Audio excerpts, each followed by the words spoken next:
Hello friends, welcome to our channel. இன்னைக்கு பதிவில் இந்த பூஜை காலத்தில் செய்யக்கூடிய ஒரு kesari item, white sugar, white ரவை இதெல்லாம் சேர்த்தாம ரொம்ப ஹெல்த்தியாக, ரொம்ப டேஸ்டியான ஒரு கேசரி ஐட்டம். ரொம்ப சிம்பிளாக, ரொம்ப குயிக்காக எப்படி செய்யறது அப்படின்னு இன்னைக்கு பதிவில் பார்க்கலாமாங்க. இந்த ஹெல்த்தியான கேசரி செய்கிறதுக்கு நான் அடுப்பில் ஒரு பேன் வச்சுருக்கிறேன். இதில் ஒரு 2 டேபிள் ஸ்பூன் அளவுக்கு நான் நெய் சேர்த்துக்கிறேன். இதில் கொஞ்சமாக முந்திரி, பாதாம் கட் பண்ணி வச்சுருக்கிறேன். அதை சேர்த்துட்டு வறுத்துக்கலாம். இதில் கொஞ்சம் திராட்சை அதையும் சேர்த்துக்கலாம். சேர்த்துட்டு வறுத்துறேன். பாருங்கள், திராட்சை நல்லா வறுபட்டுருச்சு. இந்த ஸ்டேஜில் இதை நம்ம எடுத்துடலாம். அதே நெய்லேயே ஒரு 1/2 கப் அளவுக்கு மக்கானா எடுத்து வச்சுருக்கேன். அதையும் சேர்த்துட்டு நம்ம ஒரு 2 நிமிஷம் வறுத்துக்கலாம். நமக்கு தெரியுங்க, மக்கானா ரொம்ப ஒரு ஹெல்த்தியான விஷயம், அதிகப்படியான புரோட்டீன் சத்து உள்ளது. அதை நம்ம வறுத்து எடுத்துக்கலாம்.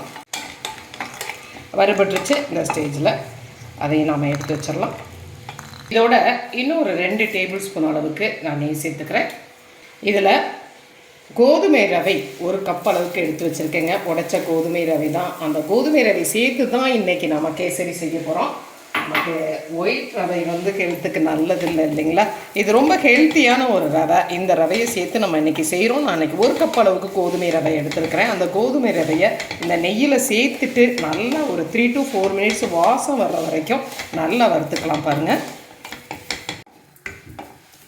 பாருங்கள், நல்ல ஒரு கமகமன்னு ஒரு வாசனையோட ரவை நல்லா அப்படியே பொரிஞ்சு வறுபட்டு ரெடி ஆயிடுச்சு. பார்த்தீங்களா? இந்த ஸ்டேஜில் நாம் என்ன பண்ணலாம், 1 கப் அளவுக்கு நான் ரவை எடுத்துருக்கிறேன். அதுக்கு 3.5 கப் அளவுக்கு நம்ம கொதிக்கிற தண்ணியை இதில் சேர்த்துக்கலாம். பச்சை தண்ணி சேர்த்தக்கூடாதுங்க. நான் கொதிக்கிற தண்ணி ஃபஸ்ட்டு கொஞ்சம் சேர்த்துக்கோங்க, அப்புறம் மீதி தண்ணியை சேர்த்துக்கலாம்.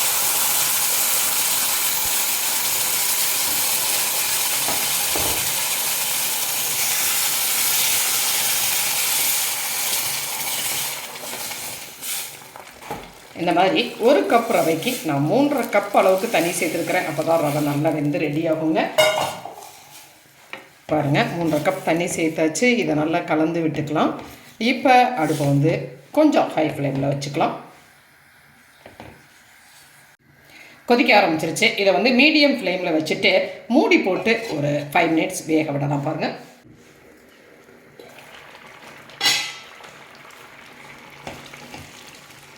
பாருங்கள், ஒரு ரவை 5 மினிட்ஸ் பக்கமாக வெந்திருக்கு இல்லையா? இப்போவே கொஞ்சம் நல்ல திக்காயிடுச்சுங்க. இன்னும் ஒரு நிமிஷம் அப்படியே வேகட்டும். பாருங்கள், ஒரு நல்ல அழகாக ரவை வெந்து ரெடி ஆயிடுச்சுங்க. ரொம்ப ஸ்மூத்தாக சாஃப்டாக ரவை நல்லா வெந்துருச்சு. இந்த ஸ்டேஜில் 1 கப் அளவுக்கு நான் தட்டி வச்சுருக்கேன் வெல்லம். அந்த வெல்லத்தை இதோட சேர்த்துக்கலாம். நம்ம இன்றைக்கி ஒயிட் சுகர் சேர்த்து செய்ய போகிறது இல்லைங்க, வெல்லம் சேர்த்து தான் செய்கிறோம். இந்த வெல்லம் சேர்த்து இந்த கேசரியே ரொம்ப அருமையான ஒரு டேஸ்ட்டாக இருக்கும். இதை நல்லா நம்ம கலந்து விட்டுக்கலாம். இதோட 1 ஸ்பூன் பாலில் குங்குமப்பூ ஊற வச்சுருக்கிறேன். அதையும் நம்ம இதில் சேர்த்துக்கலாம். 1/2 டீஸ்பூன் அளவுக்கு ஏலக்காய் பவுடர் சேர்த்துக்கலாம். சேர்த்துட்டு இதை நல்லா கலந்துக்கலாம். கலந்துட்டு ஒரு 2 நிமிஷம் அப்படியே நல்லா கிளறலாம். இது கொஞ்சம் நல்லா இஞ்சி ரெடி ஆயிடுங்க. பாருங்கள், வெள்ளம் எல்லாம் கொஞ்சம் நல்லா இஞ்சிருச்சு இல்லையா?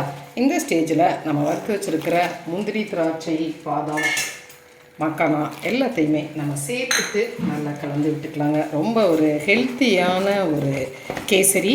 இது இந்த பூஜை சமயத்தில், சரஸ்வதி பூஜை, ஆயுத பூஜை, துர்கா பூஜை சமயங்களில் ரொம்ப டிஃப்ரெண்ட்டான டேஸ்ட்டில், ஹெல்த்துக்கு ரொம்ப ஆரோக்கியமாக எல்லாருக்குமே செஞ்சு கொடுக்கலாங்க. ரொம்ப லைக் பண்ணி சாப்பிடுவாங்க. ஒரு டிஃப்ரெண்ட்டான ஒரு கேசரி ஐட்டம்.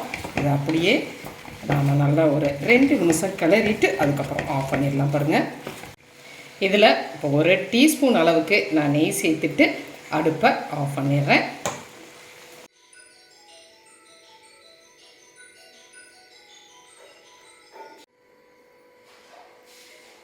சுவையான ஹெல்த்தியான கோதுமை ரவை கேசரி ரெடி ஆயிடுச்சு. பாருங்கள், இந்த சமயத்தில் நம்ம சர்வ் பண்ணிடலாம்.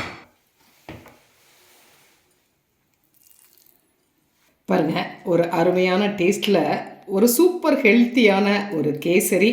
ரொம்ப குயிக்காக, ரொம்ப சிம்பிளாக செய்யக்கூடிய ரொம்ப டேஸ்டியான ஒரு கேசரி பாருங்கள் ரெடி ஆயிடுச்சு. சுகர் இல்லாமல், பால் இல்லாமல் ஒரு கேசரி ஐட்டம்.